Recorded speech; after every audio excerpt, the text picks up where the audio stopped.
নতুন ওয়ার্ডের জন্য অবকাঠামোগত উন্নয়ন যেটা যে 1459 কোটির যেখানে যে প্রজেক্টটি উনি আজকে উপস্থাপন করেছিলেন মাননীয় প্রধানমন্ত্রীর সম্মুখে একনেক মিটিংয়ে। এটা অনুমোদিত হয়েছে।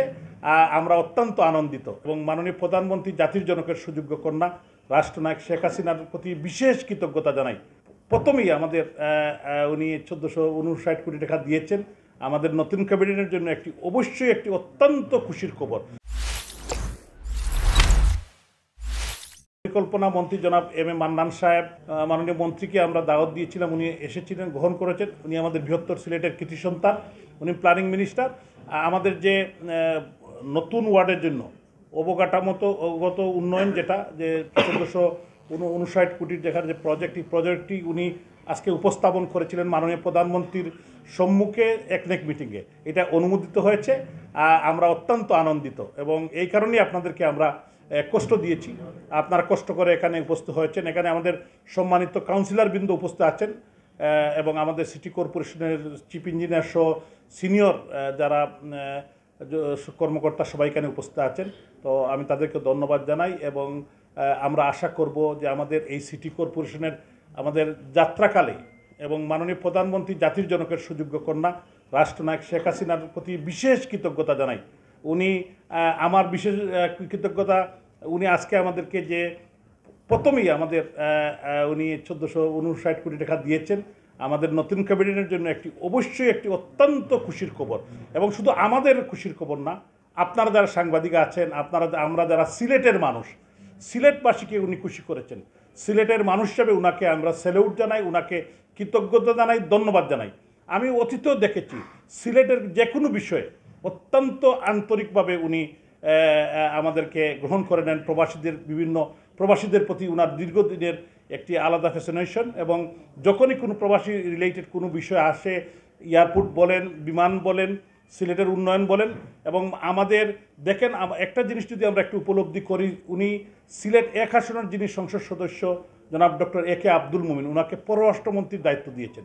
সুনামগঞ্জ থেকে জগন্নাথপুর দক্ষিণ সুনামগঞ্জ থেকে যিনি নির্বাচিত হয়েছেন জনাব এম এ মান্নান সাহেব, ওনাকে পরিকল্পনা মন্ত্রী দিয়েছেন। আগের টাইমে ওনাকে অর্থ প্রতিমন্ত্রী এবং প্ল্যানিং প্রতিমন্ত্রী মানে পরিকল্পনা প্রতিমন্ত্রী হিসেবে 2টা মন্ত্রণালয়ের গুরুত্বপূর্ণ মন্ত্রণালয়ের দায়িত্ব দিয়েছিলেন। এবং আমাদের সিলেটের কৃতি সন্তান এবং অত্যন্ত পাণ্ডিত ব্যক্তিত্ব, আলোকিত পরিবারের আলোকিত সন্তান সাবেক অর্থমন্ত্রী জনাব আবুল বুহিদ সাহেবকে অর্থমন্ত্রী দিয়েছিলেন। এইবার আমাদের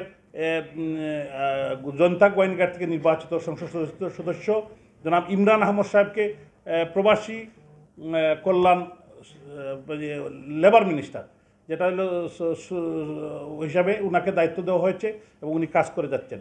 আমাদের বিমান প্রতিমন্ত্রী দিয়েছেন সিলেট থেকে, আমাদের পরিবেশ মন্ত্রী দিয়েছেন সিলেট থেকে। তো এই কারণেই মাননীয় প্রধানমন্ত্রী সিলেটের মানুষের প্রতি সবসময় উনি অত্যন্ত আন্তরিক এবং আমরা সিলেটবাসী গর্বিত এবং আমরা ওনার কাছে কৃতজ্ঞ যে উনি আমাদের সিলেটের মানুষের জন্য অনেক কিছু আমাদেরকে দিয়ে গিয়েছেন। এবং আমরা সিলেটের নতুন মেয়র হিসাবে বা আমাদের ক্যাবিনেট বা আপনারা যারা ভোট দিয়েছেন, সম্মানিত ভোটার নারী পুরুষ সবার পক্ষ থেকে মাননীয় প্রধানমন্ত্রী জাতির জনকের সুযোগ্য কন্যা রাষ্ট্রনায়ক শেখ হাসিনাকে ধন্যবাদ এবং বিশেষ কৃতজ্ঞতা জানাই। আপনাদের সাংবাদিকরা জাতির বিবেক, আপনারা এগুলো তুলে ধরবেন যে মাননীয় প্রধানমন্ত্রী, আমি শুনেছি মাননীয় পরিকল্পনা মন্ত্রী মিটিংয়ে যখন উপস্থাপন করেছেন রাত্রে 12টা পর্যন্ত, আমি ওনাকে বিশেষ ধন্যবাদ জানাই। উনি কালকে আমাদেরকে যে কথা দিয়েছিলেন আপনাদের সম্মুখে যে আমি রাত 12টা হলেও উনি গিয়ে তো ওনার অফিসারদেরকে দিয়ে কাজ করে সকালে উনি সাইন করে টেবুলে উপস্থাপন, এই লিস্টে আমাদের এই প্রজেক্টটা ছিল না, এটা উনি টেবুলে উপস্থাপনা করার পর মাননীয় প্রধানমন্ত্রী নাকি এই প্রজেক্টের বিষয়ে সিলেটের বিষয়ে অনেক আন্তরিক ছিলেন উনি আমাকে বললেন। তো এই জন্য আবারও আপনাদের পক্ষ থেকে আমাদের সবার পক্ষ থেকে বিশেষ কৃতজ্ঞতা জানাই মাননীয় প্রধানমন্ত্রী। এবং আমি বিশ্বাস উনি আমার মতো একটা ক্ষুদ্র মানুষকে আপনাদের সেবক হিসাবে কাজ করতে, আমি যখন ওনার সাথে দেখা করি উনি আমাকে বলেছেন যে তুমি মানুষের কাছাকাছি যাওয়ার চেষ্টা করো, তুমি তোমার মা বোনদের কাছে যাও, সিলেটের তোমার সাংবাদিক, বুদ্ধিজীবী, সুশীল সমাজ সর্বস্তরের মানুষকে তুমি আপন করে নেওয়ার চেষ্টা করো, মানুষের কাছাকাছি, মানুষের ভালোবাসা, মানুষকে কিছু দেওয়ার চেষ্টা করো, তখন কিন্তু মানুষও তোমাকে দিবে। তো ওনার যে নির্দেশনা, সেই নির্দেশনাকে কাজে লাগিয়ে আগামী দিনে আমি উনার যে নির্দেশনা মাথা পেতে নিয়েই আগামী দিনে আমি কাজ করতে চাই, আপনাদের সহযোগিতা চাই। আপনারা আমাকে সহযোগিতা করে, আমি সহযোগিতা পেয়েছি, কিন্তু আমাকে অনেকে ভয় দেখিয়েছিলেন যে সিলেটের সাংবাদিকরা যে আমাকে বলেই দিই সিরে ফিরে খেয়ে ফেলবেন।